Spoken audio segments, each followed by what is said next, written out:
আসসালামু আলাইকুম, কেমন আছেন সবাই? আশা করি আল্লাহর রহমতে সবাই ভালো আছেন। তো যাই হোক, চলেন আজকে আপনাদের সাথে শেয়ার করি আজকে আমার হাজবেন্ড কি কি বাজার করে আনছে। শুধুমাত্র মাছ বাজার, কারণ সবজি আর মাছ একদিনে কিনে না, একদিন শুধু মাছ বাজার করে আর একদিন হচ্ছে শুধু সবজি কিনে আনে। যেহেতু সে অত সময় পায় না, তাই দেখা যায় যে মাসের প্রায় মোটামুটি বাজার একদিনেই করে আনে। যেহেতু প্রতিদিনই যেতে পারে না, সেই জন্যই এই কাজ করে।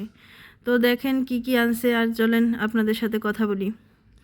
তো এখানে আনছে হচ্ছে চিংড়ি মাছ। বলে দিছিলাম যে ছোট ছোট চিংড়ি পাইলে ওগুলা নিয়ে আইসো। এই ছোট চিংড়ি কিন্তু ঘরে ফ্রিজে রাখা থাকলে অনেক ক্ষেত্রেই কাজে আসে, তাই না? কত সময় দেখা যায় হাতে ডলে ভর্তা করে খাওয়া যায়। আবার দেখা যায় চিংড়ি মাছ লতি দিয়ে, তারপর হচ্ছে পুঁই শাক দিয়ে রান্না করলেও ভালো লাগে। আবার অন্যান্য ধরেন যে গুলশা মাছ কি বেলে মাছ চচ্চড়ি যখন করি, তখন সাথে কয়েকটা চিংড়ি দিলেও কিন্তু তরকারিতে স্বাদ বাড়ে। আর চিংড়ি মাছ দিলে তেমনিতেই তরকারিতে আলাদা একটা ঘ্রাণ হয়। আর চলেন দেখি এখানে কি আনছে। এখানে আনছে হচ্ছে গুলশা মাছ। তো আমি বলে দিছিলাম যে যেই মাছই কিনো না কেন অল্প অল্প করে কিনো, কারণ একদিনে অনেক বেশি পরিমাণ মাছ কিনলে আমার জন্য অনেক কষ্টকর হয়ে যায়। কারণ দেখা যায় ছোটো মাছ তো আর কেটে আনা যায় না, এগুলো কিন্তু বাসায় এনেই কেটে কাটতে হয়।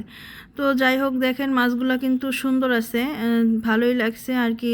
কোনো রকম নরম ছিল না, শক্তই ছিল, যার কারণে আমি আস্তে ধীরে কাজগুলো করতে পারছি। তো দেখি দেখি যে এরপরে কি আনছে। এরপরে হ্যাঁ, অনেক দিন ধরেই বলতেছিলাম যে বাইম মাছ, ছোট ছোট যে বাইম মাছ, ওগুলা যদি পাও তাহলে আইনো, কারণ আমার এই বাইম মাছ খুব ভাল লাগে। আর অনেক দিন হয়ে গেছে এমন ছোট বাইম মাছ খাই না। এই বাইম মাছ ভুনা করলেও ভালো লাগে, আবার চচ্চড়ি করলেও কিন্তু ভালো লাগে। আপনারাও খান কিনা এভাবে অবশ্যই বলবেন। দেখেন বাইমগুলাও কিন্তু মোটামুটি ভালোই আছে, একদম যে খুব ছোট ছোট তা না। আমি আসলে এমনটাই আনতে বলছিলাম, সব সময় পাওয়া যায় না, তাই যেহেতু সে পাইছে তাই আর কি নিয়ে আসছে। তো বেশিরভাগই মাছগুলোই আমার পছন্দ, কারণ আপনাদের ভাইয়া তেমন একটা মাছ বা সবজি খেতে পছন্দ করে না। তো এইখানে আনছে হচ্ছে শুকনা মরিচ। তো আমি শুকনা মরিচগুলো রাখতে গেলাম। তো যাই হোক, আমার ভিডিওটা যদি আপনাদের ভালো লাগে তাহলে কিন্তু অবশ্যই আমাকে সাপোর্ট করবেন। আমার ফেসবুক পেজ থেকে দেখে থাকলে পেজটা ফলো দিবেন, আর আমার ইউটিউব চ্যানেল থেকে যদি দেখে থাকেন তাহলে কিন্তু অবশ্যই চ্যানেলটা সাবস্ক্রাইব করবেন। কারণ আপনাদের ভালোবাসা না পেলে আমি কখনোই সামনের দিকে আগাতে পারবো না। আর যখন আসলে কষ্ট করে ভিডিও করি, আপনারা সুন্দর সুন্দর কমেন্ট করেন, তখন কিন্তু মনটায় আনন্দে ভরে যায়।